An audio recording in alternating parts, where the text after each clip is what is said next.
mengadili. 1. Menyatakan terdakwa Jessica Kumolo alias Jessica Kumala Wongso alias Jess telah terbukti secara sah dan meyakinkan bersalah melakukan tindak pidana pembunuhan berencana. 2. Menjatuhkan pidana terhadap terdakwa tersebut dengan pidana penjara selama 20 tahun. Saya tidak membunuh Mirna, jadi seharusnya tidak ada alasan untuk memperlakukan saya seperti sampah. Dan saya pun merasa sangat kehilangan, tapi saya juga dituduh membunuh. Yang mulia, saya tidak tahu bagaimana mengungkapkan perasaan ini dengan kata-kata. Semua hal yang saya lakukan dan yang tidak saya lakukan sudah dibesar-besarkan untuk seluruh warga Indonesia menghakimi saya. Semua tuduhan kejam berdasarkan kebetulan yang tidak saya mengerti pernah membuat semua orang percaya kalau saya seorang pembunuh. Kalau betul-betul dia sudah kasih buatan kepada Mirna dan di dalam tubuhnya itu ada cyanida, karena dia bilang dengan jumlah itu satu ruangan ini pun bisa mati. Jadi udah saya nggak nyium tadi, denger nggak Pak Oto sih? Saya menghormati Pak Oto loh. Saya ayahnya nih. Jangan Anda bikin mana saya. Bukan menyium. Saya pakai tangan begini karena saya tahu itu hitam. Jangan ngarang Pak Oto. Ya berarti kan ada cyanida di situ kan.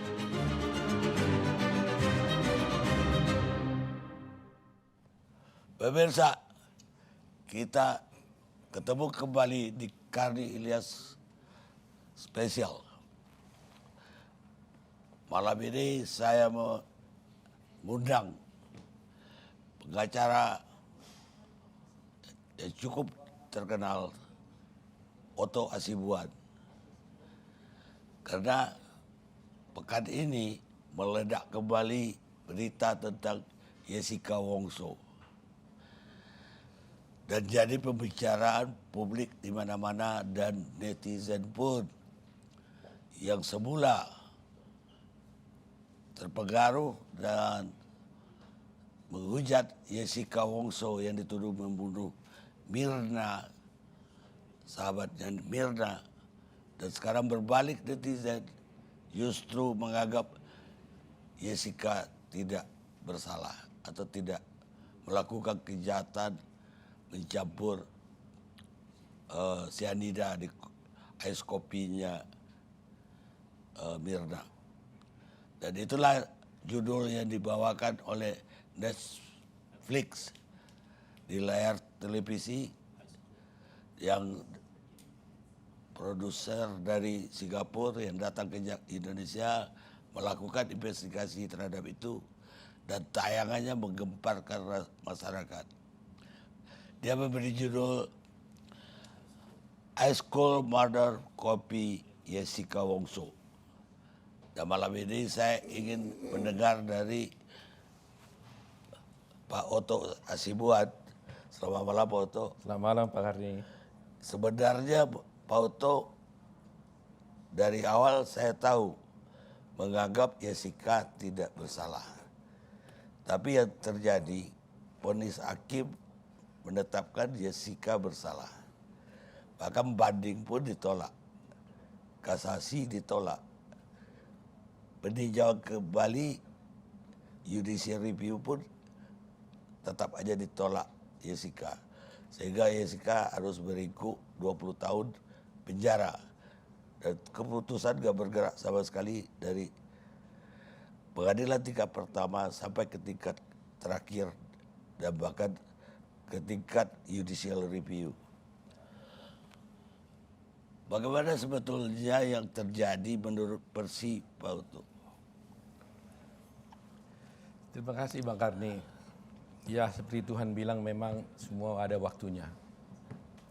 Saya nggak tahu apakah ini sudah waktunya akan bisa membuka kembali kasus ini dalam arti secara hukum. Kalau di masyarakat sudah jelas terbuka, dan saya nanti juga akan bisa membuktikan dia menghadapi masyarakat betapa sebenarnya ini telah terjadi tragedi hukum yang sangat menyedihkan dan memalukan. Terus terang Bang Karni ya, saya tidak akan mau melakukan pembelaan ini sedemikian seriusnya dengan beberapa tim saya yang berjasa di sini, kalau saya betul-betul tidak yakin bahwa dia tidak bersalah, saya tidak berani mengatakan 100% dia tidak bersalah, tapi 99,99009 itu persen saya yakini dia tidak bersalah. Karena 1% itu minimal Tuhan yang punya kekuasaan. Untuk bisa memahami ini, izinkan saya memberikan sedikit pengantar ya masalahnya. Kenapa sebenarnya bisa terjadi kasus ini di pengadilan? Yang seharusnya tidak perlu jadi di pengadilan. Pertama kita lihat, waktu Jessica meninggal, kemudian dia diperiksa oleh Dr. Jaya, di embalment, artinya dikasih formalin. Sampai 3 hari kemudian, dia sudah masuk peti mayat. Dia sudah mau dikuburkan. Dan kalau dia dikuburkan pada waktu itu, sudah selesai persoalan, nggak ada. Tetapi, inilah kunci daripada perkara ini. Dan ini masyarakat semua, dunia hukum harus mengetahui. Ini kuncinya. Kita nonton di Netflix.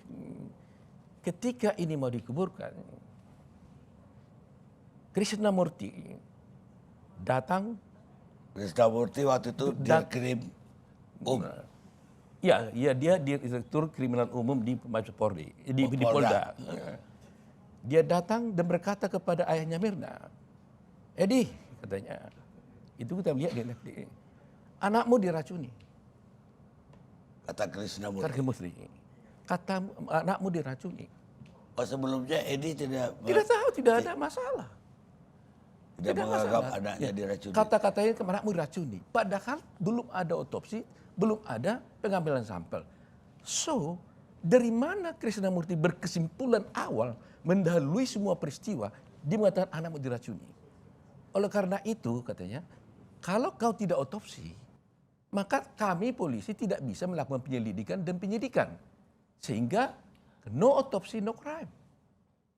Tidak ada otopsi, tidak ada kriminal. Itu kata Krishnamurti. Inilah yang menjadi sumber masalah dari kasus ini. Kalau tidak ada kata-kata ini, dia sudah dikubur. Tadi saya katakan, saya mengherankan kenapa dia langsung berkesimpulan ini diracuni. Nah, ini mulanya. Nah, setelah dia berkata seperti itu, akhirnya Salihin mengatakan, ya udah kalau begitu otopsi. Dia setuju di otopsi. Akhirnya dibongkar, lagi dibawa ke rumah sakit si Mirna. Apa yang terjadi di persidangan? Dokter Selamat, kami tanya, itu dokter ahli daripada yang diajukan oleh jaksa. Apa yang saudara lakukan? Saya bilang, apakah saudara melakukan otopsi terhadap mayat Mirna? Dia bilang tidak. Loh, dari mana saudara tahu? Jadi apa yang saudara lakukan? Saya tidak melakukan otopsi, tapi hanya mengambil sampel dari tubuh Mirna. Hanya sampel. Jadi sebagian sampel diambil, ada di lambung, ada di hati dan sebagainya. Saya tanya, kenapa Anda tidak melakukan otopsi? Itu permintaan polisi. Polisi yang minta sampel Katanya dia, permintaan polisi. Tetapi di dalam berkas perkara kami, ada surat, di sini ada tunjukkan nanti, ada surat dari Polsek Tanah Abang mengajukan permohonan kepada rumah sakit untuk otopsi. Kan aneh ini. Ini ada surat mengatakan supaya diotopsi. Si Slamet mengatakan itu permintaan polisi tidak diotopsi. Itu dalam sidang. Sehingga saya ingin menganalisa surat ini sebenarnya sampai enggak kepada si Slamet. Ya bisa sampai, tapi dari Polda bilang jangan diotopsi. Saya tidak tahu itu yang terjadi. Atau sama sekali ini sebenarnya enggak pernah dikirim, tapi itu lakukan. Oh, tapi itulah. Jadi ada dua fakta. Jadi siapa di antara yang dua ini yang berbohong kan? Pasti ada yang berbohong dong salah satu. Ya tapi pasti tidak diotopsi. Pasti diotopsi. Dokternya bilang tidak diotopsi. Tidak diotopsi. Maksud saya berbohong tentang keadaan fakta surat menyurat ini. Oke. Tapi faktanya dia tidak diotopsi. Oke? Nah, apa yang terjadi kalau tidak diotopsi? Kan ini persoalan hukum yang pertama. Karena dalam suatu peristiwa hukum, Kalau ada pembunuhan, ada yang mati, maka harus ada mayat. Dan kalau ada yang mati, harus diteliti apa sebabnya dia mati. Karena ini matinya kan matinya bukan alami kan? Iya, mati bukan mati biasa lah. Bukan biasa. Nah, oleh karena itu, karena hanya diambil sampelnya, mulailah timbul masalah. Kita tahu Presiden John F. Kennedy, semua dunia tahu melihat di televisi dia ditembak. Tapi tidak langsung dinyatakan oleh pemerintah dia akan John F. Kennedy mati karena ditembak.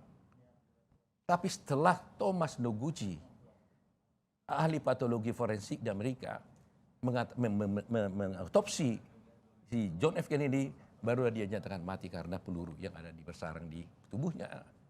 Ya, otopsi itu kan memang mutlak untuk sebuah perkara di pembunuhan. dunia ini, bukan hanya di Indonesia. Ya kan? Marilyn Monroe juga mati karena minum obat ya, diotopsi. Kenapa saya sebut ini? Karena saya juga mencoba pada waktu berhubungan dengan Thomas Noguchi ini. Ya, umurnya hampir 90 tahun. Saya nggak tahu apakah waktu COVID itu jadi ada masalah. Setelah 1-2 tahun ini apakah dia masih sehat atau tidak. Tapi waktu itu kita masih ada kontak. Karena saya ingin membuktikan bahwa John F. Kennedy aja itu sudah jelas semua orang lihat ditembak tetap diotopsi. Nah, dalam kasus ini juga kita lihat Sambo, ya, dia sudah merekayasa suatu pembunuhan. Saya katakan merekayasa karena terbukti di pengadilan. Dia tetap mengirim mayatnya Joshua ke rumah sakit untuk diotopsi. Ya. Artinya dia tahu dong bahwa itu sebenarnya memang prosedur harus diotopsi. Kemudian digali lagi untuk diotopsi. Untuk apa? Untuk mengetahui sebab matinya. Pastinya. Kepastiannya. Apa kena jantung atau kena iya, ya kan? Kena peluru. Kena peluru. Nah, peraturan Kapolri juga menyatakan seperti itu. Jadi tidak ada satupun peristiwa hukum di dunia ini, termasuk di Indonesia, yang ada masuk ke pengadilannya karena mati karena bukan alami, yang tidak diotopsi. Semuanya diotopsi, kecuali Jessica. Salah apa Jessica? Kenapa hanya dia di bumi ini yang diadili melakukan pembunuhan pada seseorang yang mati tidak wajar tanpa diotopsi? Apa dosanya Jessica? Apa yang terjadi di sini? Ini yang menjadi masalah. Nah, itulah mungkin waktu itu Netflix akhirnya mengangkat kasus ini. Nah, kemudian setelah terjadi kemudian, kita melihat ada keanehan. Kebetulan waktu di polisi saya tidak menanganinya. Tapi setelah di pengadilan saya tangani. Saya mendapat kabar dari tim yang lama, saudara Bostam Hidayat. Di polisi pun dia sudah diperlakukan tidak baik. Dia dimasukkan di sel T, kemudian ruangannya terus terang, lampunya terus terang benderang, akhirnya matanya jadi kering dan sebagainya. Nah, tetapi di situ kabarnya 2 kali ini 1,5 meter. Ya, betul waktu itu. Nah, paling parah lagi Bang Karni, dia dihipnotis. Siapa orangnya dia lupa namanya, nanti kita ingat dulu nanti. Orangnya atau orang yang nyuruh? Di Polda. Ya, orang yang nyuruh atau orang yang... Polisi menyiapkan orang untuk mengotopsi dia. Siapa orangnya? Ya. Ini kan prosedurnya sebenarnya nggak benar. Tapi sekiranya benar pun berita acaranya mana? Hasilnya apa? Kan harus dijelaskan. Nah, sampai di sana kita sudahi dulu. Kembali kepada otopsi. Kalau otopsi, maksudnya itu harus dibelah dari atas sampai ke bawah. Sehingga bisa diperiksa sebab kematiannya. Ya. Apakah karena mati orang itu tidak mungkin hanya minum sampai di lambungnya cyanida mati. Harus cyanida itu masuk ke dalam darah, masuk ke dalam jantung, masuk otak, mati. Ya, kalau nggak sampai si otak jantung mana bisa mati. Iya. Itu common sense kan. Nah, akhirnya kita berpikir pada waktu membela, ya udahlah karena nggak diotopsi. Saya cobalah dulu lihat bagaimana hasil pengambilan sampel ini. Ternyata, ini laporan dari Lapim Propelido, bukan saya. 70 menit setelah Mirna meninggal, diperiksa cairan dari lambungnya. Diambil. 70 menit, lagi fresh sekali. Ternyata negatif cyanida. Tidak ada cyanida di dalamnya. Bukan katanya ada 0,2. Setelah 3 hari kemudian, Setelah dia di embalmment, setelah dia di formalin, ditemukanlah ada 0,2 cyanida. Jadi waktu itu yang 70 menit itu kan di rumah sakit diambil langsung. Belum dibedah. Belum diambil sampelnya. Di rumah sakit diambil, dan itu kalau saya tidak keliru atas permintaan daripada orang tuanya. Nah, 70 menit tidak ada. Nah, 3 hari kemudian jadi ada 0,2. Pertanyaannya, bisakah dari tiada menjadi ada? Karena ini kan masuk dari mulut. Dikatakan diminum, tidak ada cyanida, tapi 3 hari jadi ada. Mungkinkah? Aneh kan? Ya. Kalau umpamanya dari ada menjadi tidak ada, itu logis, bisa hilang. Ini dari nggak ada jadi ada. Itu sebabnya ahli mengatakan kalau itu terjadi, ada potensi kemungkinan cyanida dimasukkan kemudian setelah Mirna meninggal. Karena jadi ada. Disuntikkan maksudnya? Iya. Ya kan? Dan itu dinyatakan bisa. Nah, apa yang terjadi? Dokter lain mengatakan mungkin katanya. Kita tidak mau mengarah ke sana. Tapi memang di dalam tubuh manusia ini selalu ada cyanida. Apel pun 0,6 cyanida. Rokok ada cyanida. Air ledeng kita kalau periksa pam itu ada juga cyanida. Setiap yang kita minum ini ada cyanida. Tapi jumlahnya sedikit. Tidak mematikan. Dan itu semua manusia pasti punya cyanida. Tapi tidak mematikan. Yang bisa mematikan adalah antara 50 sampai 176 mg. Nah, ini hanya 0,2. Katakanlah ada, gitu. 0,2. Tidak mematikan. Jadi tidak ada alasan mengatakan bahwa dia mati karena cyanida. Nah, kalau ahli yang Darussalim mengatakan itu adalah cyanida yang timbul pasca kematian. Dan itu lazim dia bilang. Nah, saya ragu. Saya teliti lagi laporan Labkrim ini. Saya kan membelanya ini menggunakan data mereka. Karena kita nggak punya data. Jadi data mereka yang saya adu, yang saya kritik. Nah, setelah saya lihat 70 menit tidak ada cyanida, saya lihat di hati yang diperiksa oleh Dr. Slamet itu tidak ada cyanida. Padahal semua dokter patologi mengatakan kalau kita masuk makan, masuk ke lambung, masuk ke dalam hati atau darah, itu pasti ada tiosianat dan sebagainya di dalam hati. Mutlak itu ada. Kalau nggak ada ke hati, kemana di darahnya? Di hati nggak ada juga cyanida. Nah, kemudian katanya langsung ke jantung dan ke otak. Nah, kalau narkoba gimana tesnya? Ya kan orang minum narkoba, tes di urin, gampang kan? Ya. Ini apalagi cyanida, di urin juga tidak ada. Berasal ke ini mereka nih. Baik Pak Oto, kita perlu rehat sejenak pemirsa.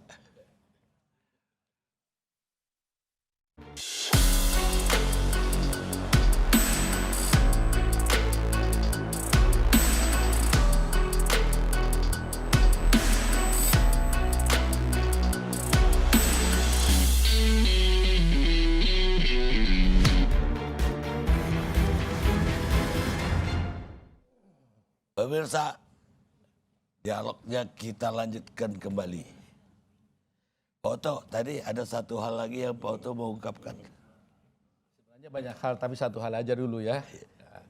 Ini pindah kita topik. Kalau tadi dari tubuh, masuk ke gelas, masuk ke botol, sekarang kita bicara tentang CCTV.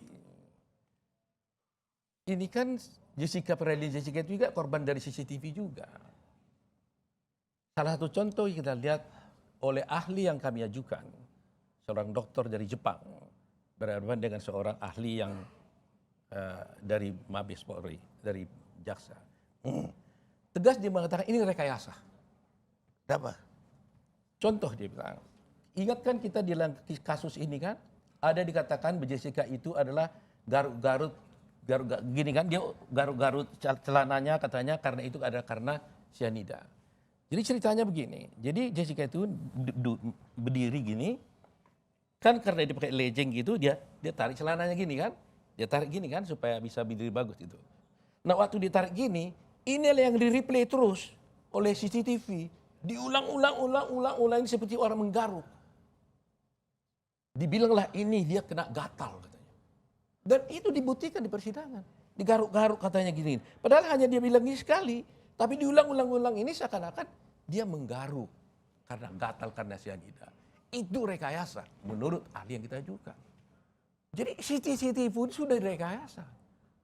Termasuk umpamanya yang ada katanya paper bag dan sebagainya itu ada rekayasa karena di situ terlihat seperti nenek lampir itu bisa diperpanjang itu tangan Jessica itu bikinnya begini itu.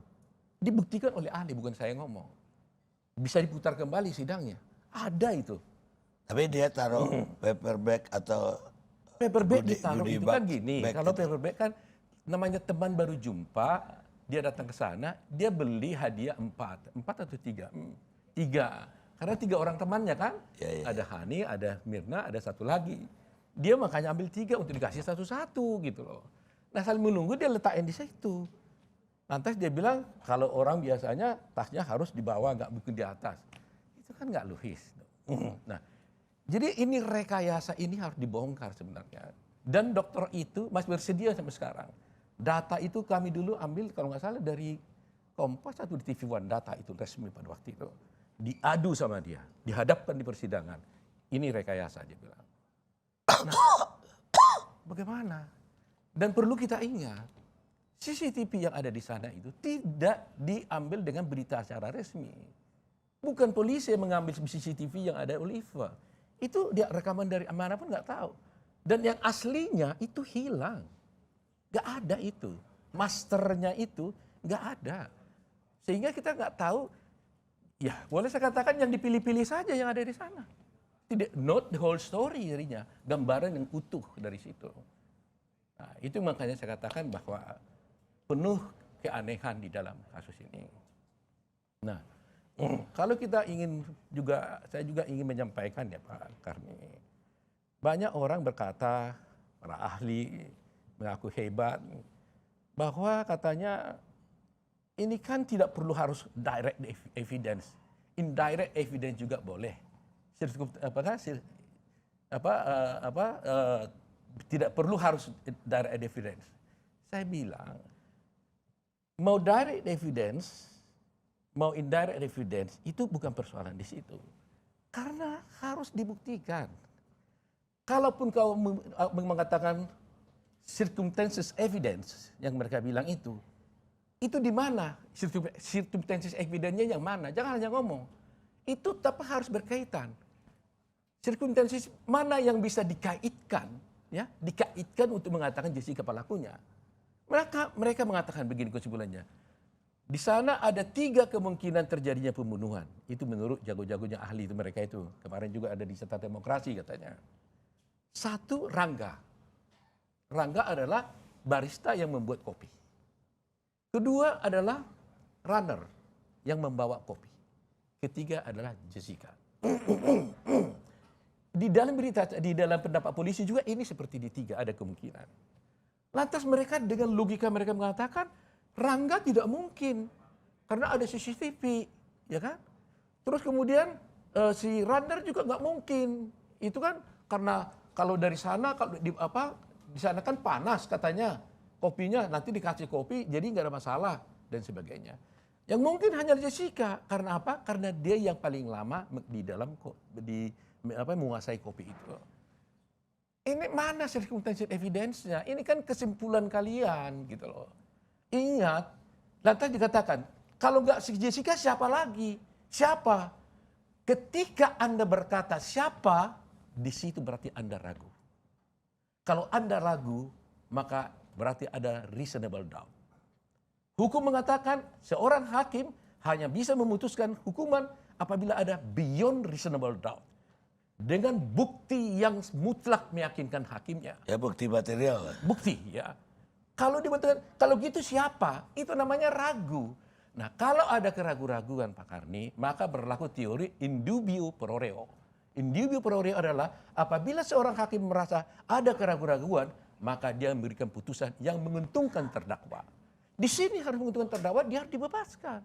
Paling tidak begitu kalau walaupun nggak ada bukti, dia ragu.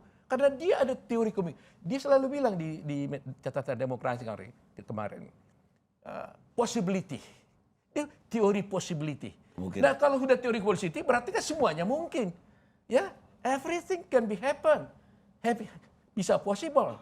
Mirna, Jessica, Rangga, ataupun si siapa tadi? Marwan gitu.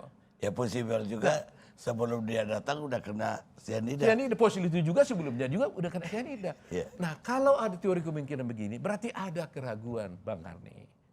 Nah jadi kalau ada keraguan harus dia dibebaskan. Tidak bisa dipastikan. Kalau bilang kami menghukum bukan berdasarkan direct evidence saja. Indirect juga boleh. Tunjukkan pada sana mana indirectnya. Tunjukkan pada mana circumstance evidence-nya. Dia hanya bilang, buktinya celana yang dibuang katanya. Ini lagi, paling parah lagi. Masyarakat Indonesia harus tahu nih ya. Semua di TikTok di mana dikatakan bahwa Jessica membuang celana. Ini luar biasa ini, fakta yang disampaikan. Yang terjadi begini Bang Karni. Setelah dia pulang ke rumah, kebetulan dia ganti baju. Ini saya baca dari berita acara yang dibawa oleh polisi. Saya bukan nama-namain. Boleh ada berita acara sini. Pembantu itu datang kepada Jessica. Jessica atau non atau apa dibilang di situ, celananya robek. Jessica jawab, ya kalau robek buang aja. Oke? Oleh si pembantu dimasukkan ini ke ember, disimpan di sana selama 3 hari, direndam. Tidak dibuang-buang. Dalam proses waktu ini, kalau saya tidak keliru ini, polisi sudah datang ke rumah ini. Mestinya mereka harus menemukan celana itu. Dan mengambilnya. Dan mengambilnya. Setelah 3 hari, menurut pembantu itu, karena sudah bau asin, kata bau seperti ikan asin, saya buang. Di mana kau buang? Di tong sampah. Di situ juga, di rumahnya. Jadi nggak ada fakta itu dia membuang untuk menyembunyikan. Dan kalau mau dicari barang itu ada. Tetapi yang paling menyedihkan buat saya, yang saya sangat menyesalkan kepada jaksa. Di persidangan saya tanya, Anda kan bilang bahwa ini ada dibuang berita-berita seperti ini. Tolong hadirkan saksi itu. Hadirkan dia. Si pembantu. Si pembantu itu. Kan saksi dia. Iya. Tidak dihadirkan Pak Karni. Ya karena tidak dihadirkan tidak ada pernyataan apa-apa dari saksi itu. Nggak. None. Dicek nggak? Masih ada di rumah itu nggak? Kita tahu Pak Karni di mana dia, tapi saya nggak bisa ngomong. Diumpetin gitu maksudnya? Ya Pak Karni lah yang menyimpulkan lah. Tapi benar robeknya itu di belakang. Si Jessica bilang, orang ini bilang robek. Pembantu yang bilang pada Jessica, ini waktu mungkin mau dicuci, ditanya, robek ini Jessica atau non atau apa saya nggak tahu panggilannya. Iya robek, buang aja. Tapi yang jadi soal, kalau itu menjadi isu utama, kenapa jaksa tidak menghadirkan saksi itu? Kenapa? Untuk apa? Kan di situ pembantu, masa nggak susah kita cari pembantu? Ya kan? Nah itu yang kita menjadi tanda curiga lagi. Jadi banyak sekali saya lihat orang di sini, seperti tadi saya katakan tuh, ada yang bilang bahwa dia menuduh dia, saya harus ulangi lagi tuh. Karena ada orang ahli mengatakan dia sudah datang 3 hari sebelumnya motret itu fitnah keji. Fitnah keji. Dan berpotensi pidana itu. Karena itu bisa meresahkan masyarakat, mempengaruhi pengadilan yang salah. Saya selalu, apa yang saya katakan ini semua berdasarkan berita acara. Apa yang ada di sini saya sampaikan. Itu Bang Karni. Makanya dengan demikian, apakah kasus ini kita biarkan? Bang Karni yang paling berpengalaman dulu mungkin waktu kasus Sengkon dan Karta. Ya, Bang Karni yang punya riwayat paling tahu soal itu kan. Nah, kita lihatlah Bang Karni. Ya, tapi Sengkon Karta itu sebelumnya tidak mengajukan judicial review atau peninjauan kembali. Karena tidak ada PK-nya kan waktu itu. Karena waktu itu PK belum diatur. Iya. Atau udah diatur tapi dipingsankan oleh Mahkamah Agung. Iya. Dan baru hidup lagi ketika saya lapor ke Ketua Mahkamah Agung, waktu itu Bu Jono, orang yang sangat punya integritas dan sederhana sekali. Dan dia yang menghidupkan kembali, dijawab kembali. Itu menyelamatkan terpidana yang benar-benar tidak bersalah. Walaupun sekarang penyelewengan dari itu juga banyak banget. Dan itulah apa yang saya katakan, Mahkamah Konstitusi sudah mengatakan PK itu bisa berkali-kali. Tapi ada juga Mahkamah Agung mengatakan bisa 1 kali, bertentangan dengan PK, dengan putusan MK, ya kan?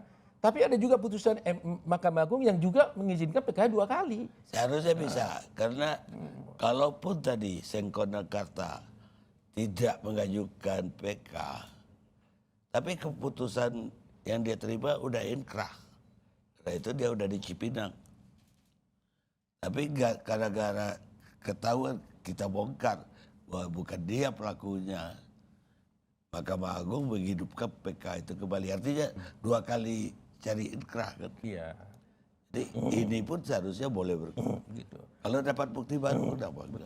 Dan disitulah nama Mahkamah Agung hebat kan? Iya. Karena mereka tahu ada salah, mereka perbaiki buat PK jadi top Mahkamah Agungnya. Nah saat ini juga mestinya begitu. Walaupun ada kesalahan, diperbaiki, maka hukum jadi lebih baik. Kalau dikasih cara. Karena begini Bang Karni, ada kan kita lihat banyak orang mengatakan bahwa ada mahasiswa hukum mengusulkan kepada saya supaya mengajukan gerasi. Ya, dia kira mungkin saya tidak mengerti soal gerasi. Bang Karni, 3 tahun yang lalu saya bicara dengan Jessica. Dengan hati-hati saya katakan, saya hanya karena kasihan aja. Walaupun saya nggak setuju, tapi saya iseng-iseng tanya, Jessica, seandainya saya bisa yakinkan presiden atau otoritas yang lain berdasarkan bukti-bukti hukum agar kamu bisa dibebaskan dengan mengajukan gerasi, mau nggak? Lantas dia tanya, oh kalau gerasi syaratnya apa? Syaratnya kau harus mengaku dan minta ampun kepada presiden. Dia bilang, oh maaf, saya tidak akan mau minta ampun, saya tidak mau mengakui perbuatan yang tidak pernah saya lakukan, dia bilang. Saya hampir menangis pada waktu itu, sedih saya. 5 hari yang lalu atau 3 hari yang lalu, saya lagi bicara sama Jessica. Karena waktu itu saya pikir kau mungkin masih beberapa tahun di dalam, belum tahu rasa sakitnya. Setelah 7 tahun ini, siapa tahu kau berubah karena udah terlalu menderita di pengadilan. Saya tanya lagi sama Jessica. Jessica, yang kedua kali saya tanya, mau nggak kamu tuh untuk Om jangan tanya-tanya itu lagi. Biar saya di sini 10 tahun mau seumur hidup nggak apa-apa. Kalau memang Om minta saya mengakui perbuatan yang saya lakukan, yang tidak saya lakukan, saya tidak mau lakukan. Baik, kita rehat dulu pemirsa.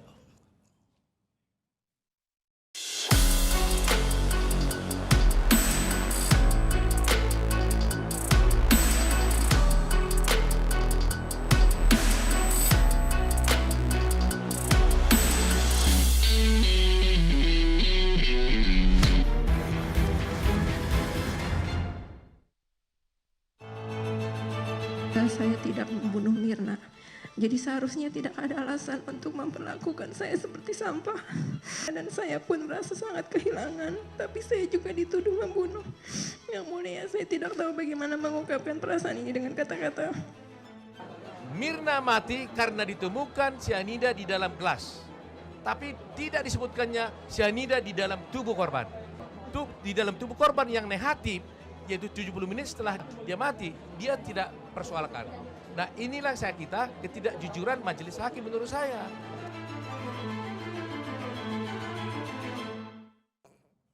Pemirsa, kita lanjutkan dialog kita.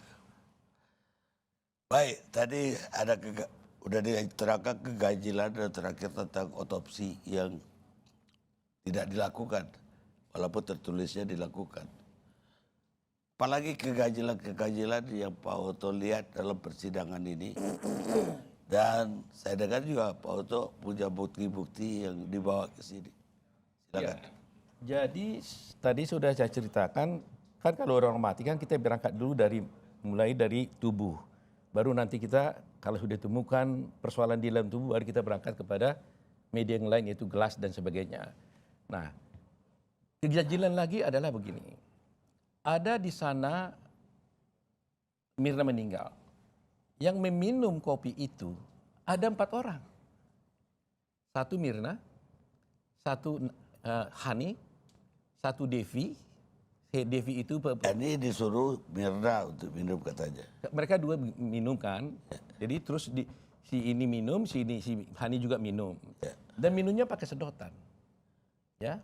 Jadi kalau kita minum pakai sedotan, nggak mungkin bisa didelepeh lagi. Karena sedot langsung masuk. Kecuali kalau minum begini mungkin bisa kita rasakan. Ya. Ya, Kemudian, tapi di Netflix dia bilang oleh Ani bahwa karena Mirna merasa ya, aneh, dia juga coba minum. dia suruh minum Iya, sama Ani. dia minum. Nggak mati juga dia. Yang dua lagi ngapain? Dua lagi dia mengetes katanya ada apa nih barang di sini. Devi dia bawa ke belakang. Dia kan manajer. Orang Minum juga. Nggak mati juga. Ada lagi satu si Marwan. Dia juga tes juga. Nggak mati juga.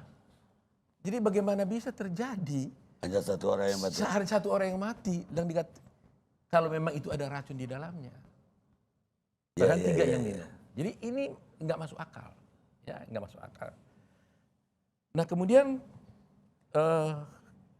Dr. Jaya adalah dokter yang pertama kali memeriksa selain dokter yang di mall ya. Ada satu dokter ketika dia, tapi yang pertama dia sudah meninggal, Dr. Jaya yang memeriksa mayatnya dan memberikan formalin. Dia pencet-pencet katanya tubuhnya, dilihat di bibirnya adalah biru, di kukunya adalah biru, dia cium tidak ada cyanida karena dia bisa mencium rasa cyanida berbau almond, ya kan? Nah, tentunya seharusnya kan ini adalah saksi yang harus dibawa oleh jaksa karena dia yang pertama kali melihat ini kan. Iya. Tapi entah kenapa jaksa nggak diminta. Tidak diajukan oleh polisi dan jaksa. Oleh jaksa. Oleh polisi dia tidak dimasukkan, jaksa tidak mengajukan sebagai saksi. Karena dia tidak mau jadi ahli, saya meminta kepada dia untuk bisa jadi ahli. Jadi dia tampil di situ ahli dari saya. Kalau saya tidak panggil nggak ada yang cerita ini. Sehingga saya kan jadi tersembunyikanlah kasus ini kalau tidak ada Dr. Jaya waktu itu. Karena mereka tidak mengajukannya. Seharusnya apa kesaksian Dr. Jaya? Nah, dia mengatakan jelas bahwa ini tidak ada cyanida. Karena apa? Karena sudah diceritakan sama dia harus otopsi dan sebagainya saya ceritakan tadi. Tapi yang paling utama dia bilang kalau ini adalah cyanida, maka warnanya itu harus rasanya warna merah seri gitu. Ini hitam. Padahal dakwaan jaksa, semua persidangan saksi mengatakan Mirna itu biru, kebiru-biruan, ada busa dan sebagainya. Tapi ketika Jaya bersaksi di sidang mengatakan tidak benar itu kalau biru bukan cyanida. Akhirnya apa yang terjadi? Mulailah berubah ahli-ahli lain itu mengatakan, datanglah ayahnya Mirna. Pagi-pagi datang ke pengadilan. Dia bawalah suatu surat, diletakkan di meja hakim, bayangin. Foto. Seakan-akan Mirna ini berwarna merah seri. Ya orang kan jadi ketawa kan. Tadinya bilang biru, mati, tiba-tiba merah seri. Dan dimasukkan itu di atas meja hakim. Dan hakim membiarkan. Dan hakim menyatakan, Binsar mengatakan, ya ada di meja saya. Mestinya dia harus tolak.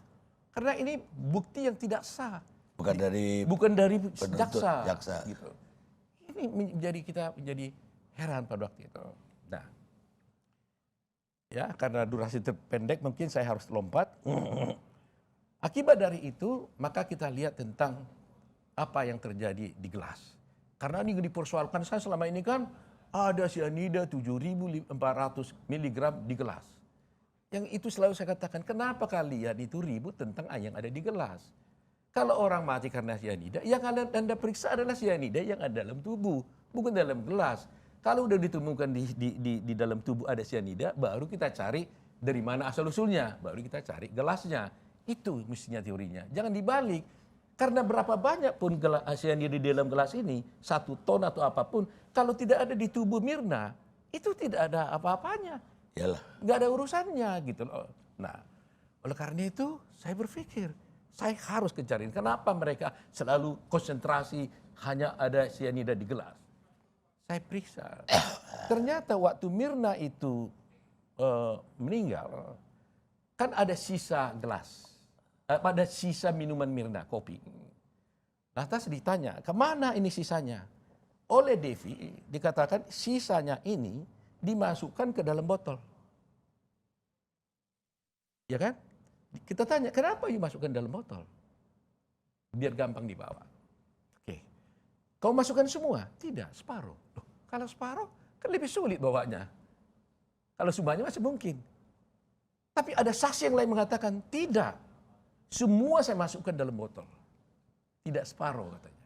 Itu namanya Yohanes kalau nggak salah. Jadi dua saksi itu saya sudah mengatakan berbeda. Dia mengatakan saya tuang separuh, yang lain mengatakan semuanya saya tuang. Oke, kita ikuti cara apa yang dikatakan. Karyawan KP itu dan bersaksi di pengadilan. Nah, kita ikuti yang pertama. Katakanlah ini adalah separuh dikasih. Jadi yang disita oleh polisi adalah sisa kopi, satu gelas, ya ini ya.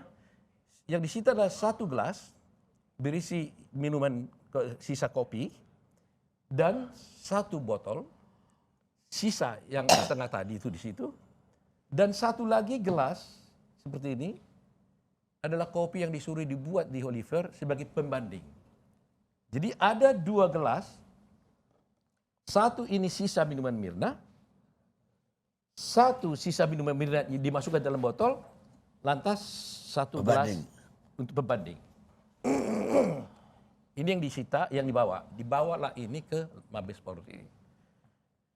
Keluarlah hasilnya, saya baca. Apa hasilnya? Apa yang terjadi? Yang diperiksa oleh Mabes Polri adalah 2 botol, 1 gelas. Bagaimana bisa terjadi itu? 2 botol yang diperiksa, 1 gelas. Apa isinya ini?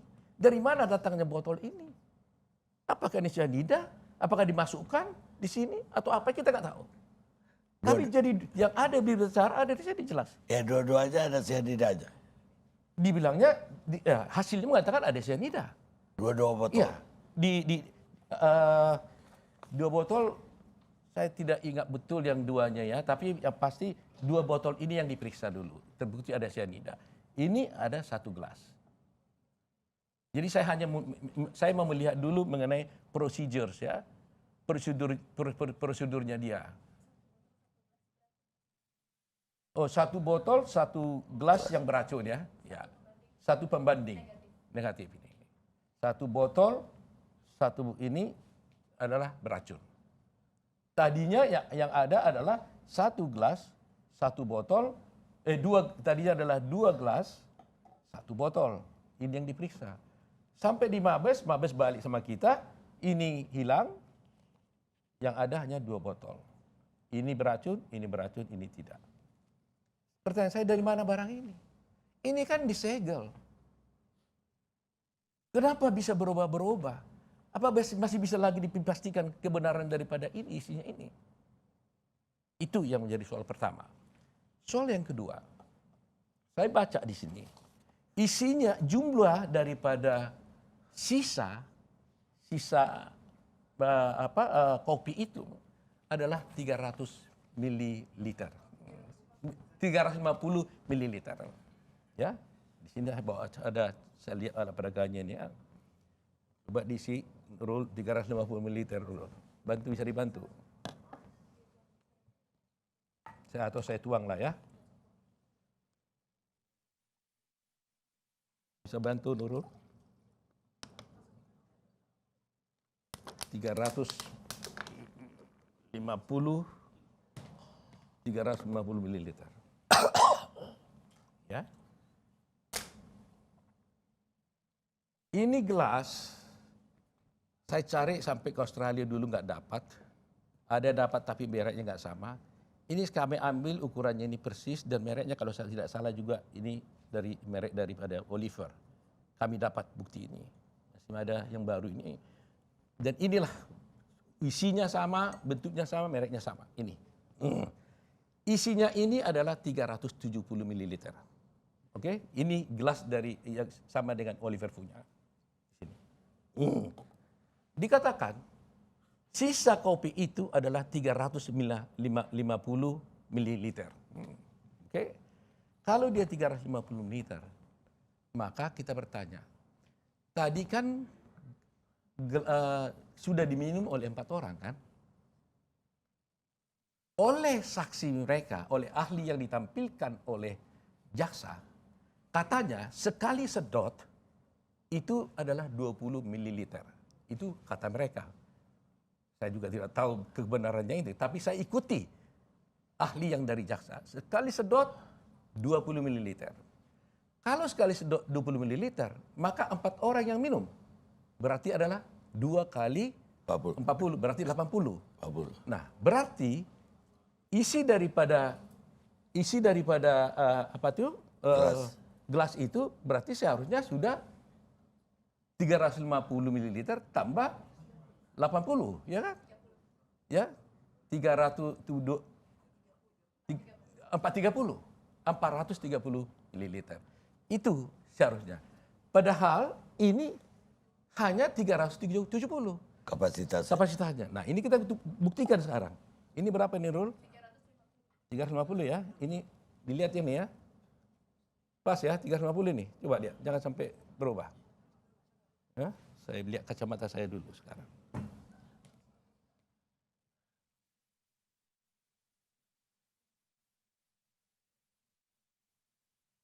Kurang dong. 350 banyak mana? Di atasnya atau di bawahnya?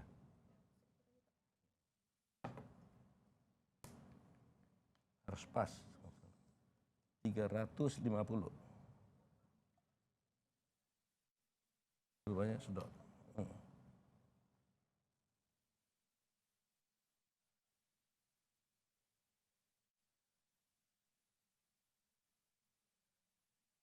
Oke. Nah. Jadi ini 350 adalah sisa kopi. Kita tuang ke dalam gelas yang sama dengan yang di Oliver. Begini dia. Karena memang tidak boleh penuh karena ada space katanya. Lebih kurang gini. Ya. Sekarang berarti kan sudah diminum oleh 4 orang. Coba masukkan 2 kali 20 berarti. 2 kali 4. 4 kali 20. Berarti berapa itu? 80. Nah, ini. 80 ml.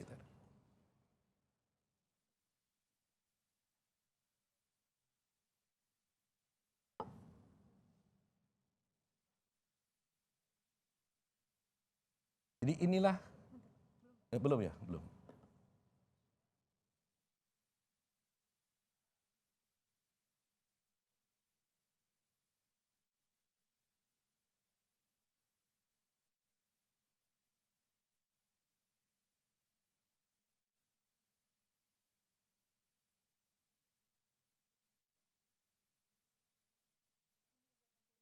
Ini 80 mili? Dari mana dasarnya 80 mili itu? Ini 20 mili, 4 kali. Jadi ini 80 mili. Kita tambahkan ke sini. Ya melimpah. Tumpah kan? Tumpah? Iyalah. Jadi nggak mungkin. Jadi nggak mungkin barang bukti itu adalah itu. Kalau dengan teori begini itu barang bukti yang dibawa itu tidak lagi barang bukti yang sama. Jadi bagaimana kita bisa mengatakan ada cyanida di dalamnya? Ini proven, gampang dibuktikan. Boleh siapapun bisa buktikan. Datanya nanti saya kirim di TikTok atau di mana. Semua bisa buktikan di rumah masing-masing. Nah inilah Pak Karni yang membuat kami itu merasa kenapa ya harus begitu. Ini nasib seorang gadis yang datang dari Australia datang ke sini hanya untuk berlibur. Dan ada pula orang ahli kemarin juga yang menyampaikan di media bahwa dituduh lagi Jessica sebelum 3 hari datang sebelum 3 hari sebelum pembunuhan sudah datang ke sana memotret katanya, memotret lokasi Oliver. Aduh ini fitnah kejam itu. Padahal dia Jessica itulah pertama kali dia datang ke Oliver itu. Makanya di dalam pembelaan kami saya katakan, bagaimana mungkin seorang Jessica yang baru datang dari Australia tidak pernah ke Oliver, merencanakan pembunuhan di tempat terbuka, di tempat yang tidak pernah dia kunjungi. Karena terjadinya kan di persidangan jelas. Dia bertanya, Han kemana kita ketemunya? Han ini menjawab, Karena saya nggak tahu, saya kan baru di Indonesia. Dijawab, di Oliver saja atau di Flash Market. Ya udah pilih aja. Lah, akhirnya si Jessica bilang, ya udah karena nilainya Oliver bentuknya bagus, Oliver. Tapi ada yang menuduh dia 3 hari sebelumnya sudah memotret, katanya melihat lihat situasi dan kondisinya. Ini luar biasa. Nah, satu lagi yang lagi. Ini sebenarnya panjang, tapi satu bagian aja saya tunjukkan. Di dalam persidangan itu ada CCTV. Sebelum ditunjukkan kita rehat dulu pemirsa.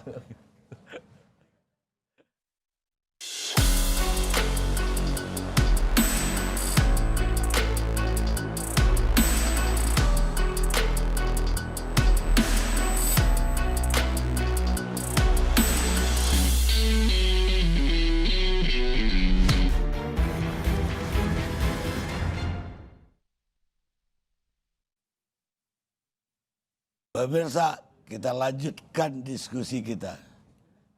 Pak Oto, masih ada kejanggalan-kejanggalan lain yang belum Pak Oto ungkapkan?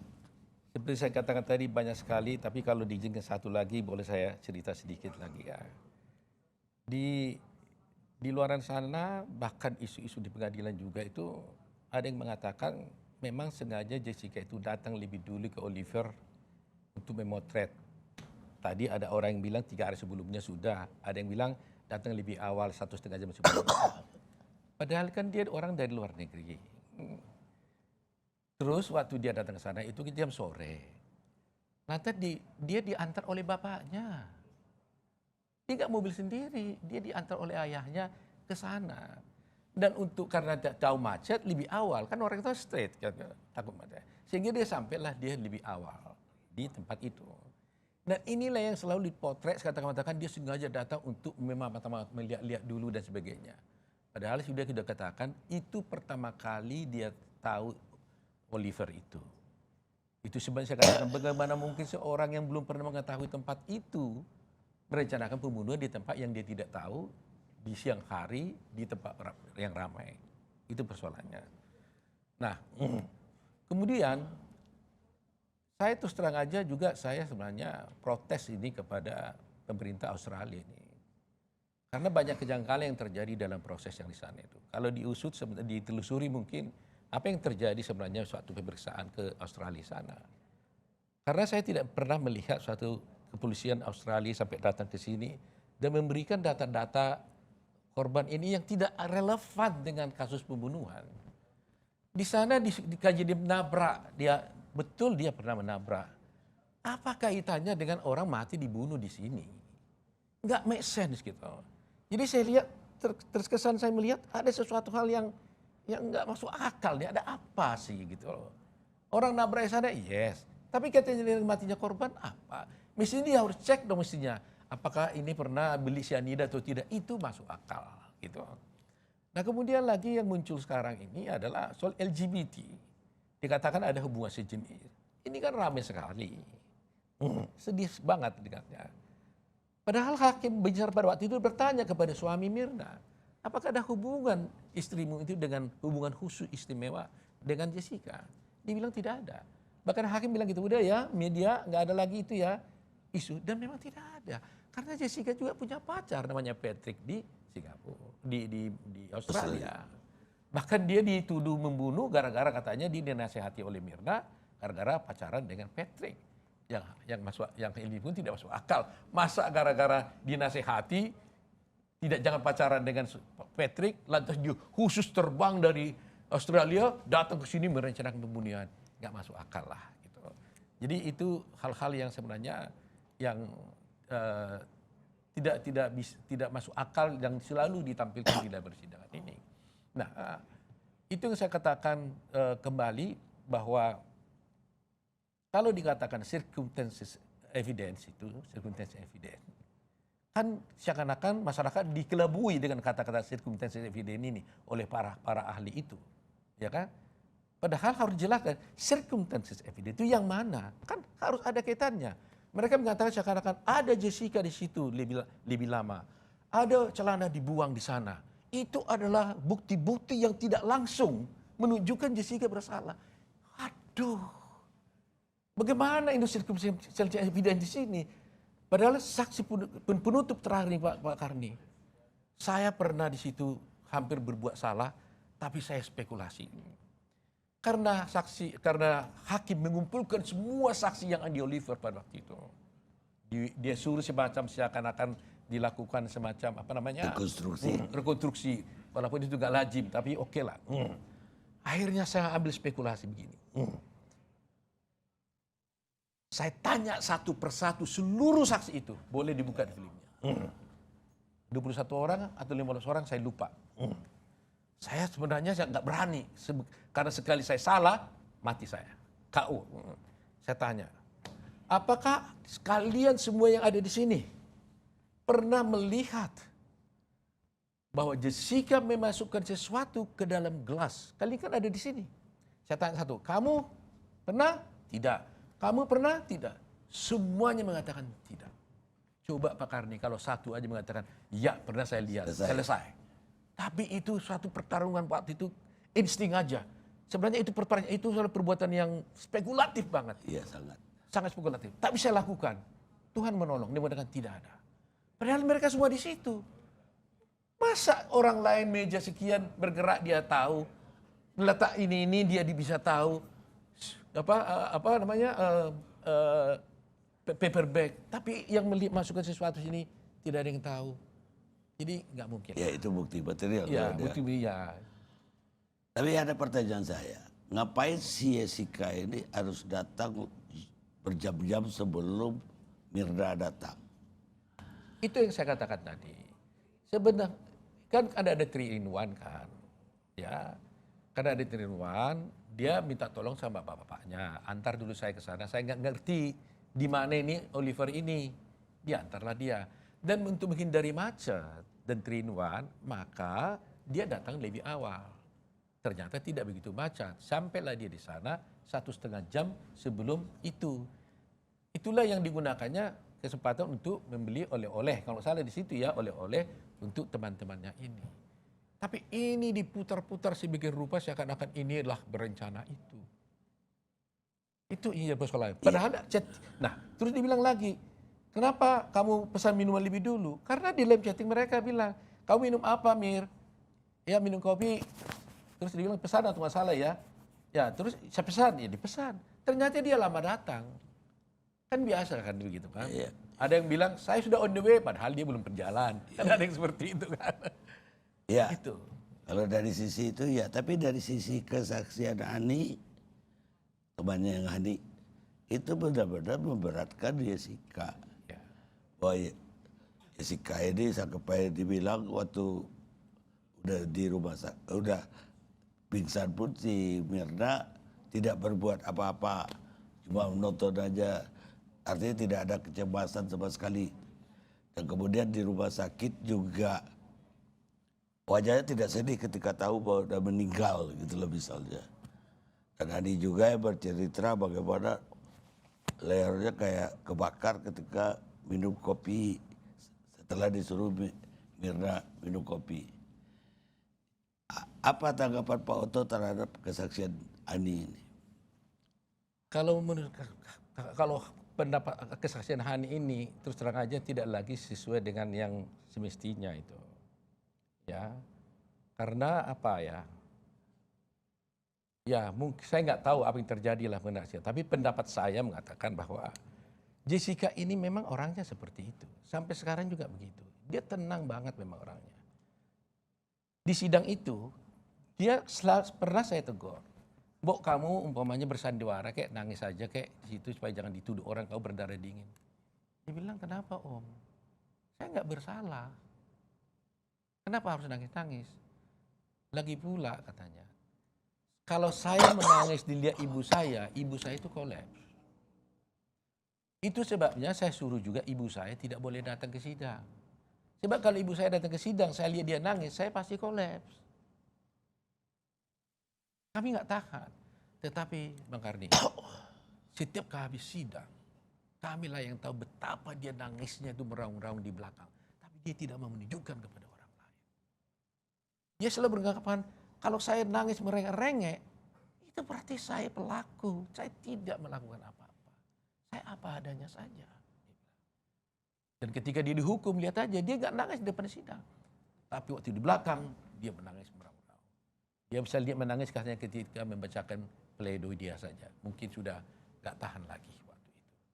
Jadi, dan hal ini juga saya tanya kepada ahli di persidangan.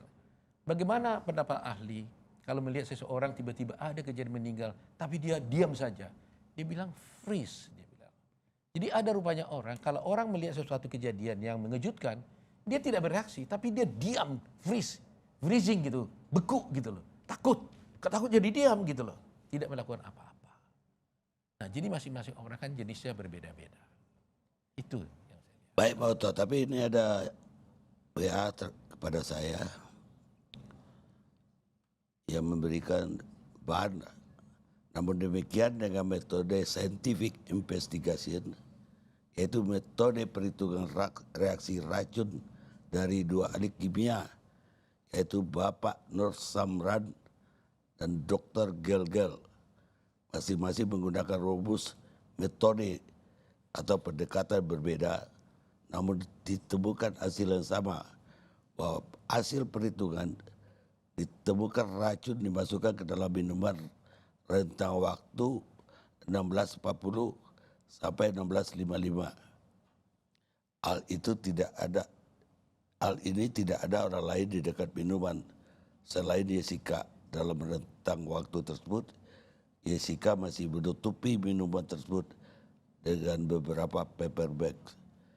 Pertanyaan saya, Pak Oto tahu Nur Samran dan Dr. Gelgel? Ya, saya tahu dan saya bisa jawab soal itu. Dan dengan mudah dan orang akan tertawa kalau mengetahui ini. Pak Karni, dia membuat suatu metode percobaan. Dan dia dengan percobaannya itu, dia bisa katanya membuat perhitungan, menghitung, dia tahu berhitung mundur bahwa persis pada jam sekian, itulah Jessica memasukkan racun itu ke dalam. Waduh, hebat banget nih. Dia buat peristiwa udah terjadi berapa lama, hari ini pokoknya terjadi 6 Januari, berapa bulan kemudian dia dibikin percobaan. Coba berhitungan kira-kira jam berapa lah gitu. Kira-kira gitu artinya. Kira-kira jam berapa lah racun ini masuk ke dalam gelasnya Mirna. Dia bikin percobaan di sana, dia bisa berhitung bahwa jam sekian lah masuk. Itu penelitian yang bagaimana itu? Dia saksi ahli. Dia ahli. Dia apa? Dan itulah yang menjadi yang Profesi dipakai. dia apa? Dia mungkin seorang ahli atau kimia atau tidak, nggak tahu. Tapi siapa yang boleh? Saya bertaruh, bawa semua ahli di sini bisa menghitung mundur. 6 bulan yang lalu atau 3 bulan yang lalu ada kejadian pembunuhan, memasukkan racun di sana. Tapi hanya dengan berdasarkan percobaan di sini, dia bisa mengatakan, oh itu masuk jam sekian pada tanggal sekian. How come? Dan menit lagi. Dan menitnya tepat. Hanya dengan percobaan. Dan untuk itu membantahnya gampang lagi. Itu semua peristiwa adalah sianida di dalam gelas. Ada enggak di dalam tubuh? Kan itu persoalannya. Itu sebabnya saya katakan, mau berapa banyak pun Anda buktikan di gelas ini, ya, di gelas ini, ada enggak di dalam tubuh Mirna? Ada di otopsi atau tidak? Kalau tidak ada di dalam tubuh Mirna, tidak diotopsi, ini enggak ada gunanya. Percobaan yang dibuat itu nothing. Karena yang penting kalau orang mati karena racun, yang dilihat di dalam tubuhnya, bukan di dalam gelas. Ya. Itu. Jadi mereka sibuk pertanyaan ini. Belum lagi saya persoalkan tadi, yang kamu periksa itu yang mana? Botol yang mana? Gelas yang mana? Iya kan? Air minum yang mana? Kopi yang mana? Kan sudah kita tunjukkan tadi bahwa botol-botol itu sudah berganti semuanya. Jadi itulah. Jadi tolong ya Bapak ahli semuanya, Pak Gelgel, Pak apa semuanya. Apa yang Anda lakukan itu saya hargai pendapat Anda. Tetapi yang ingin saya sampaikan, apapun yang Anda lakukan, selama sianida itu tidak bisa dibuktikan ada di dalam tubuh Mirna, semua yang Anda katakan itu bagi saya tidak berarti. Anda harus buktikan dengan otopsi, Anda harus buktikan ada sianida di dalam tubuh korban yang jumlahnya bisa mematikan. Kalau itu ada, saya takluk, saya siap hukum mati bila perlu Jessica-nya. Tapi kalau tidak, tolong pikirkan seandainya itu putri kita, anak kita, jangan main-main. Karma itu cepat sekali terjadi sekarang ini, lihat. Sudah saya bilang dalam kasus Sambo aja sebenarnya juga digali kok kuburnya. Semua cepat. Jangan kita lakukan seperti itu. Kasihan anak orang. Baik Pak Oto, kita rehat dulu sejenak pemirsa.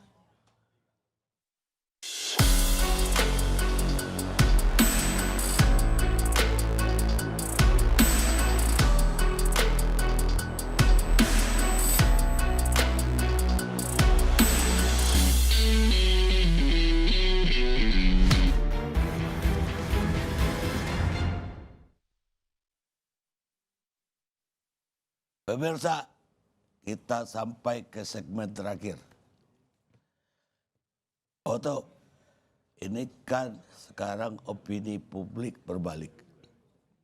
Dan bahkan banyak yang menuntut ini keadilannya bagaimana. Pak Oto masih jadi kuasa hukum nggak dari Jessica? Masih. Masih bisa berbuat dong kalau begitu?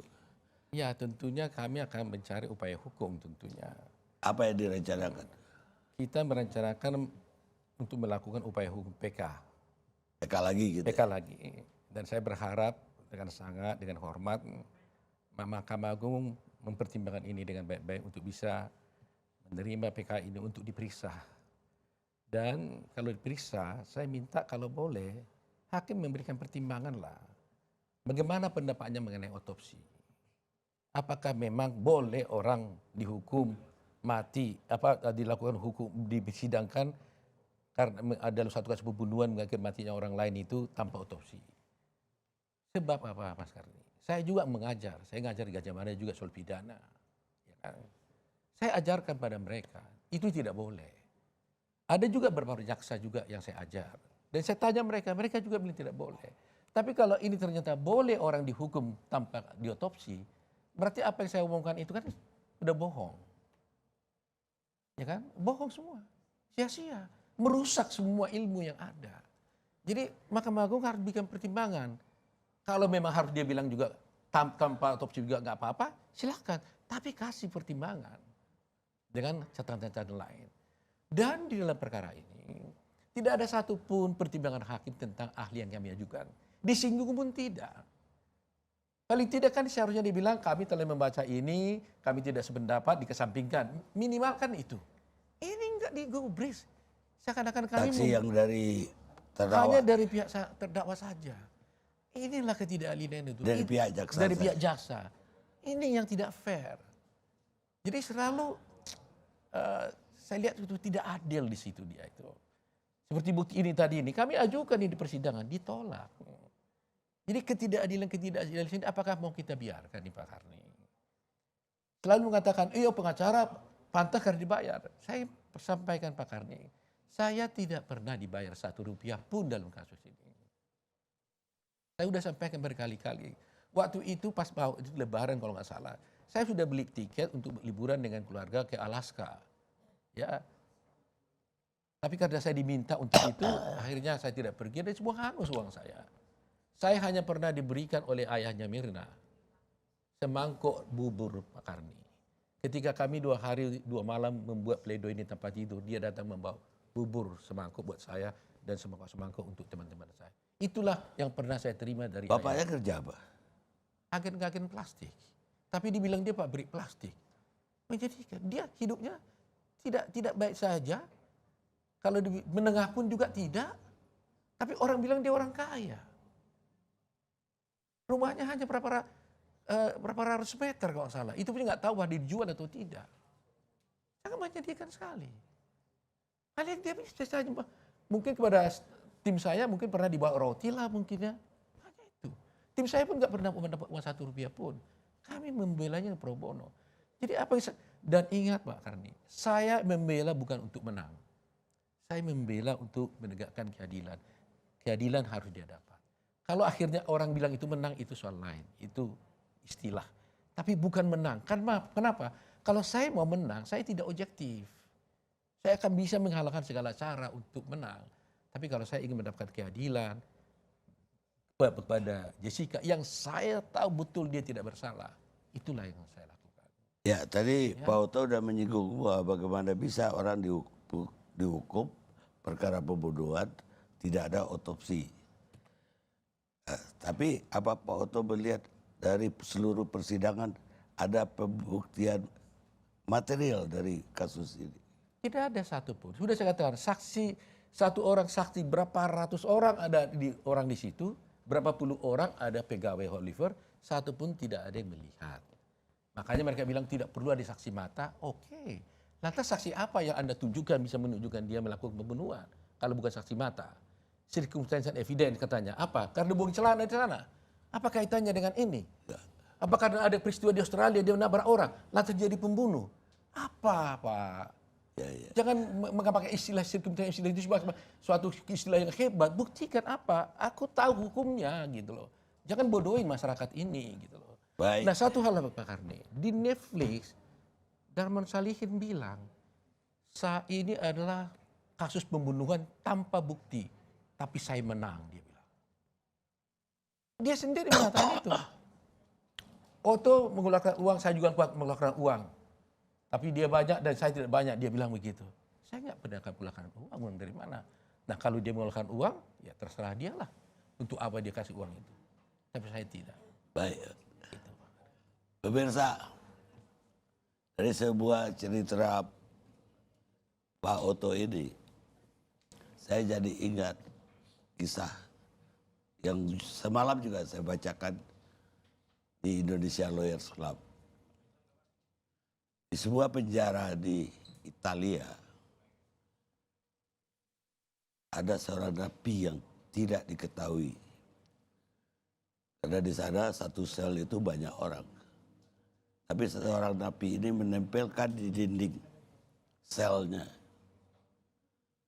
Dia bilang, tidak semua orang yang meringkuk di balik jeruji ini adalah penjahat.